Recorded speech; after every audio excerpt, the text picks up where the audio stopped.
परमेश्वर ने मुझे सपने में चेतावनी दी, दिखाया कि क्लेश और महाक्लेश पास आ रहे हैं, वह संकट का समय।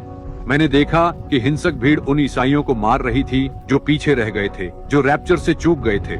मैंने देखा क्रोधित और शैतानी भीड़ मशाल, तलवार, चाकू, कुल्हाड़ी, लाठी लेकर पीछे रहे ईसाइयों का शिकार कर रही थी, क्योंकि शैतान और मसीह विरोधी ने दुनिया को ईसाइयों से नफरत करने के लिए उकसाया था। और मैंने देखा कि मसीही पीछे छूट गए क्योंकि वे गुनगुने थे, पवित्रता की कमी थी, सांसारिक थे, यीशु को समर्पित जीवन नहीं जीते थे, सुसमाचार का पालन नहीं करते थे, मूर्ति पूजक संगीत सुनते थे, टैटू बनवाते थे, व्यभिचार करते थे, अश्लील साहित्य देखते थे, अनैतिक कपड़े पहनते थे, गाली गलौज करते थे, मूर्ति पूजक प्रेमी या प्रेमिका रखते थे आदि। वे प्रभु यीशु को प्रसन्न नहीं करते थे, रोज प्रार्थना और बाइबल पाठ नहीं करते थे, पवित्र आत्मा की पूर्णता नहीं खोजते थे। वे पीछे छूट गए। मैंने देखा कि वे डरे हुए थे, क्रोधित भीड़ से छिप रहे थे जो उन्हें मारना चाहती थी।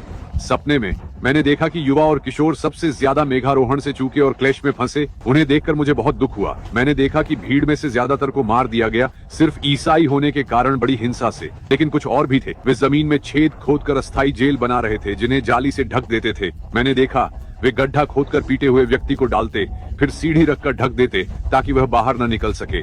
वे ईसाइयों को पकड़कर पीटते, बांधते और सीवर में फेंककर ऊपर से पत्थर रख देते थे। मैंने एक 16 साल की लड़की देखी जो मेघारोहण से चूक गई क्योंकि वह विद्रोही थी। हालांकि उसके माता पिता ईसाई थे, लेकिन उसने नहीं माना। उसने राजा यीशु की खुली अवज्ञा में खोया हुआ जीवन जिया। उसने अपने माता पिता की बात नहीं मानी। तुरही बजी और वे उसे पीछे छोड़ गए। इस लड़की को पीटा, अपमानित और बंधा हुआ देखकर मुझे बहुत दुख हुआ। उन्होंने जमीन में गड्ढा खोदा, उसे डाला और जाली से ढका ताकि वह भूख प्यास से मर जाए। वे उन्हें पहले यातना देना चाहते थे, फिर मारना। ये बहुत भयानक था। मैंने बहुत सारे युवाओं को देखा। मैंने देखा कि कई किशोर पीछे छूट गए थे। मेरा दिल दुखता था। यह वह आयु वर्ग है जो यीशु के चर्च के उत्थान को चूकने की सबसे अधिक संभावना रखता है, और वे ईसाई परिवारों में हैं।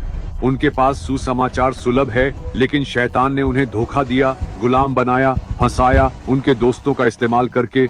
और यह भयानक है। सपना खत्म हुआ और मुझे लगा कि परमेश्वर मुझसे चाहते हैं कि मैं लोगों को चेतावनी दूं कि क्लेश और महाक्लेश, मसीह विरोधी के साम्राज्य का वह 7 साल का समय जो चर्च के उत्थान के तुरंत बाद आएगा, वह शुरू होने वाला है। ये नजदीक है। ये जल्द ही आ रहा है। तैयार हो जाओ, पवित्रता में जियो, खुद को समर्पित करो, यीशु को सबसे ज्यादा प्यार करो, बाइबल पढ़ना और प्रार्थना करना मत छोड़ो, पवित्र आत्मा की खोज करो, सुसमाचार का प्रचार करो, भजन गाओ, उपवास करो, पवित्र कपड़े पहनो, शुद्ध बोलो, पवित्र संगीत सुनो, अपने साथियों और देखी जाने वाली फिल्मों पर ध्यान दो, अपनी आंखों, मुंह और कानों की रक्षा करो ताकि जब तुरही बजे तो तुम निर्दोष पाए जाओ।